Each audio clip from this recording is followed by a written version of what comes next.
ერთადერთი რასაც შეიძლება ეს ამბავი ემსახურებოდეს 2 წლის შემდეგ ამ ამბის გახსენება, მე ჩემი აზრით ეს არის დაშინება და ზეწოლის ამბავი. გამოძიება 2 წლის შემდეგ პროკურატურამ ნიკა მელიას თავდასხმის საქმეზე ბრალდება მის თანაგუნდელ ცოტნე მირცხულავას და დაცვის წევრ გაბრიელ კობაიძეს წარუდგინა. 2 წლის წინ სამტრედიაში ოპოზიციონერი პოლიტიკოსის საარჩევნო კამპანიას ატარებდა, რა დროსაც საბა ნიკოლეიშვილი თავს დაესხა და სახეში მუშტი ჩაარტყა. მოძალადე მელიას თანაგუნდელებმა გაანეიტრალეს. 2 წლის შემდეგ კი პროკურატურამ დაზარალებულის მხარე უნდა გაასამართლოს. საქმის მასალები და მითხრეს, რომ სამშაბათს ჩაენიშნება პროცესი. მოლოდინი დღევანდელი მართლმსაჯულებიდან გამომდინარე ჩვეულებრივია, რაც დანერგა ქართულმა ოცნებამ და რა ტენდენციაც შემოიტანა ჩვენ ქვეყანაში.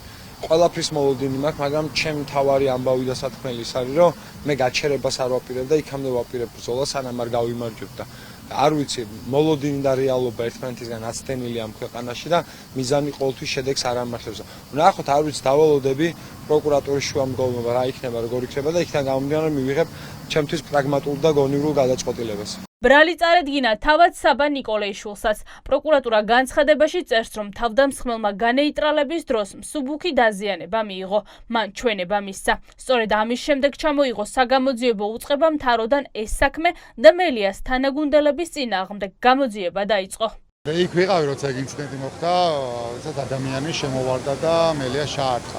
და შემდეგ უბრალოდ გაიყვანეს. საჭირო არის ადამიანი, ვინც შემოვიდა, ვინც პირველად ჩაიდინა ფიზიკური ძალადობა.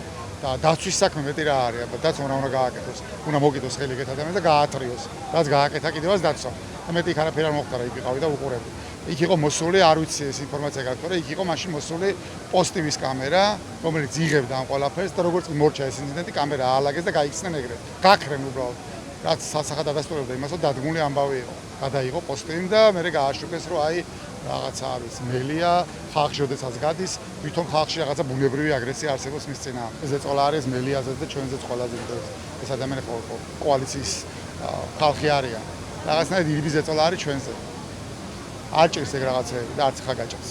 სამშაბათს საქალაქო სასამართლოში ინციდენტში მონაწილე პირების პროცესი იქნება. ჯერ უცნობია, რა შუამდგომლობა ექნება პროკურატურას. მოითხოვენ პატიმრობას თუ ფულად ჯარიმას. წლების შემდეგ გაცოცხლებული და დაზარალებულის გარემოცვის საწინააღმდეგოდ შემოტრიალებული საქმე მირცხულავას მხარდამჭერებს. აფიქრებინებს, რომ ეს არის აქტიური მოქალაქეების განეიტრალების მცდელობა. 2 წლის შემდეგ ამ საქმის გახსენება რაში დაჭირდათ უბრალოდ მართლა გაურკვეველია, იმიტომ რომ ხელის გულზე უნდა დადონ კიდევ ერთი შერჩევითი სამართალი, მაშინ როდესაც პოლიტიკურ ოპონენტებს ებრძვიან ყველა ძალის გამოყენებით. ეს არის ჩემთვის ყველაზე მეტად გაუგებარი, რატომ დასჭირდა დღეს ქართულ ოცნებას ამ საქმის გახსენება. სწორად აღძრულ სისხლის სამართლის საქმეში დაზარალებული უნდა ყოფილიყო ოპოზიციის ლიდერი ნიკა მელია და დღეს დაზარალებული ხდება 22 წლის სტუდენტი, რომელიც პირიქით ცდილობდა სიტუაციის განეიტრალებას. მართლა წარმოუდგენელი და გაუგებარია. 2 წლის შემდეგ ის დაწყებული ფსევდოგამოძიება ყველაფერს შეიძლება იმსახურებოდეს და ყველანაირ მიზეზზე შეიძლება საუბარი, თუ რატომ დაიწყო ეს გამოძიება, გარდა სიმართლის ძებნისა და ესე ვთქვათ სამართლიანობის გამარჯვების. დაშინების მცდელობა იქნება ეს, შანტაჟის მცდელობა თუ ასე შემდეგ და ასე შემდეგ. ჩვენთვის ეს არც პირველი შემთხვევა არის, არც უკანასკნელი და დარწმუნებული ვარ, რომ აი ეს ბრძოლაც გამარჯვებით დასრულდება. კოალიცია ცვლილებებისთვის წევრები, ვინც 2024 წლის 11 აგვისტოს სამტრედიაში მელიასთან ერთად იმყოფებოდნენ, ამბობენ, რომ ნიკოლეიშვილი იყო ის ტიტუშკა, რომელიც პროვოკაციის მოწყობას ცდილობდა და მელიას ფიზიკურად გაუსწორდა. 2 წლის შემდეგ დაწყებული გამოძიება ხალხს აფიქრებინებს, რომ ეს არის დაშინების მცდელობა. ის რომ ეხლა ცოტნე მირცხულავას ვერანაირი ბრალით ვერ შეაშინებენ, ეს ქართული ოცნების წარმომადგენლებმა ყველაზე კარგად უნდა იცოდნენ.